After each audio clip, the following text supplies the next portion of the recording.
민주당의 2차 국민선거인단 투표에서 이재명 후보가 득표율 과반 이상을 차지하며 압승을 거뒀습니다.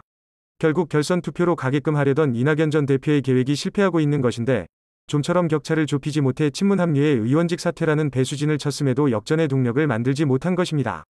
한편 대장동 개발 등 의혹에 대한 이재명 지사의 대응이 정면 돌파를 시도하던 과거와 달리 논란이 장기화되자 말이 바뀌고 있어 출구 전략을 모색하는 것이 아니냐는 분석이 나옵니다. 금융당국의 가계대출을 옥죄기에 실수요자들의 불만이 터져나오고 있습니다.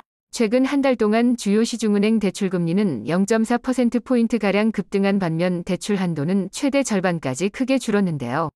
결국 집값을 올린 건 정부인데 피해는 수요자들이 지고 있다는 말이 나옵니다. 전문가들도 입을 모아 갭 투자 잡겠다고 전세대출 규제하다 초과 3간 다 태운다며 우려를 나타내고 있습니다.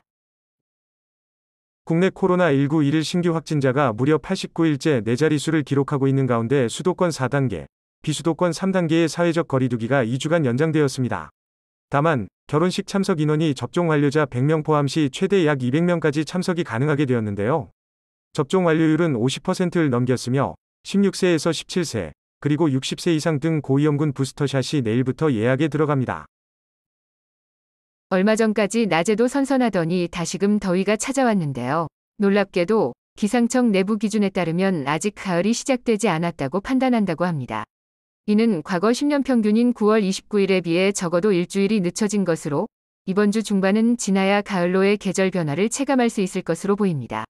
한편 연휴 마지막 날인 오늘도 전국 낮 최고 30도까지 기록하며 더운 날씨가 이어질 것으로 보입니다. 오징어 게임이 연일 국내외에서 화제입니다. 넷플릭스의 CEO도 월스트리트저널도 오징어 게임을 넷플릭스 사상 최고 히트 작품이 될 것이라고 점쳤는데요. 이에 출연진들은 미국 인기 토크쇼에 특별 게스트로 출연까지 하게 되었습니다. 다만 이런 상황에 마냥 웃지만은 못하고 있는 이들이 있는데 바로 지상파 3사를 비롯한 웨이브, 티빙 등 한국의 OTT 플랫폼인데요. 다음 달이면 디즈니 플러스까지 한국에 상륙할 예정이라 고민이 깊어집니다. 로드리고 두테르테 필리핀 대통령이 내년 부통령 출마 계획을 돌연 철회했습니다.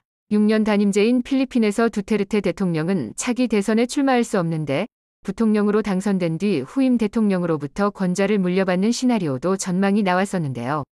마약과의 전쟁을 선언해 6,000명이 넘는 사망자가 나와 법정에 설 가능성이 제기되자 자신을 보호해줄 최측근을 내세웠다는 분석이 이어집니다. 그럼 오늘도 좋은 하루 보내세요.